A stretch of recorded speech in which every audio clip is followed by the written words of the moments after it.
When it comes to life, I compare life itself with a black hole. The point is, a black hole is basically nothing. It is not a space, it is not a time. Science calls it the place where space and time combine. This may or may not be true, it is a bit beyond me, since I prefer not thinking about black holes in the more pompous terms. What a black hole is, it is basically nothingness within space and time. Everything that gets drawn into a black hole gets turned into nothingness. When I was young, I would see black holes and I would call them the washing machines or the purifiers of the universe. Far before I heard that, they kind of have such a purpose. I would even dream black holes, but at rare times. I once think I dreamt something about black holes which felt more or less like a documentary.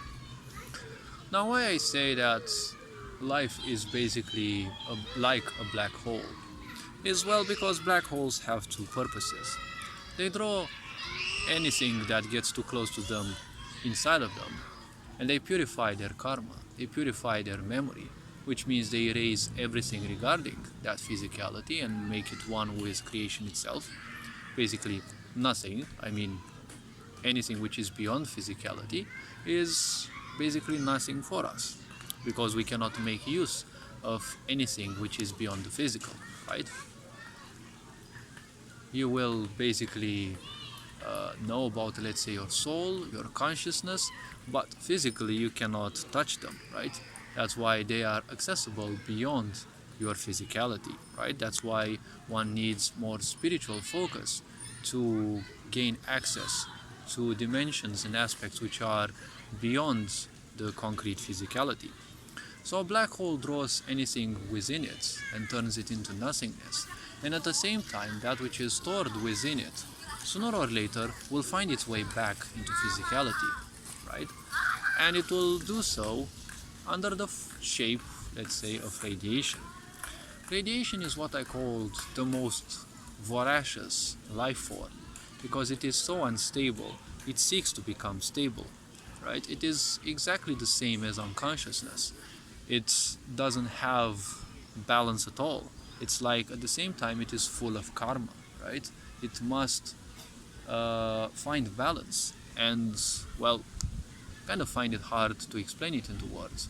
But black holes absorb things in life and at the same time purify that.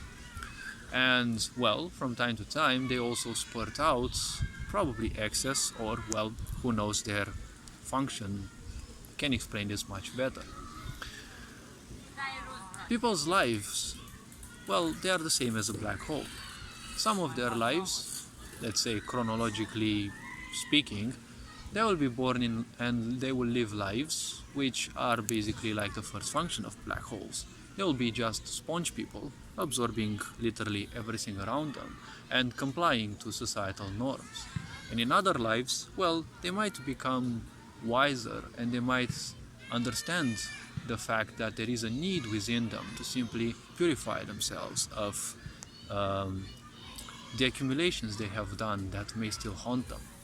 Because anything that you accumulate in any of your lifetimes will most likely influence you in future lifetimes. That is why there are lives in which you live much less, right? But you will live much more intensely. And in these lives, wise people usually don't live beyond 33 years. This is a phenomenal age. This is a number which is also phenomenal, but there are many people who simply choose to leave their body at the age of 33, but they live those lives so phenomenally that they rid themselves of a lot of the accumulations of previous lives, and most likely some from the current life as well. Such lives allow people to become, let's say, less physical in a way, become more aware of things which are beyond physicality. Because one needs certain levels of balance to access that which is beyond physicality, right? Because if there is no balance within, the inner noise is so advanced that simply people cannot focus on anything.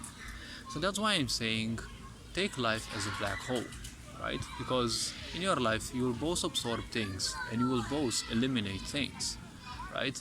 Certain karmic aspects will end, be it that you want it or not. Now, black hole is also nothingness, not necessarily nothing, it is nothingness. Does life mean that it is nothing? Well, in a certain way, it kind of is, but not in the sense that it is useless. Life is nothing because basically you come into this body without anything. You don't have anything when you join this life, and both you will not have anything when you leave this life. So, all this being said, remember that life is a gift after all. You don't own your physical body, you just make a temporary use of it until it's no longer capable of supporting life. And well, you will simply leave this physical body as well. Nothing that you accumulate in this life will you take with you, except for your karma. That is the only thing that you will take with you. All this being said, you are appreciated. Take care. Ferinjan Board signing out.